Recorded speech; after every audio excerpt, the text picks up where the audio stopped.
He's fearless when it comes to conquering some of the world's most dangerous breaks. But WA surfing superstar Taj Burrow admits there is one threat in the water that plays on his mind. You know, there's been a lot of sightings and a lot of attacks. Now he's backing the technology promising to reduce the risk. The developments include patterns printed on boats and wetsuits which deter predators and protect ocean goers, and buoys like those trialled off Bondi and Sydney which detect sharks and send alerts to lifeguards.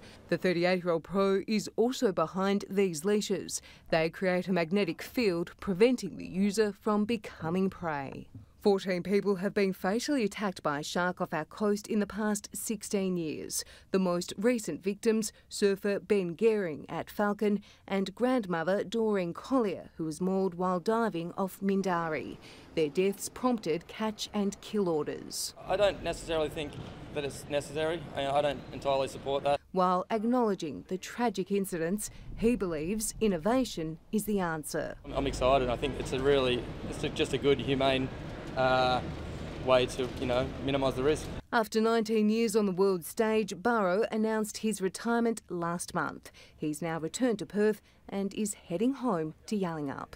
Chiara Zaffino, 10 Eyewitness News.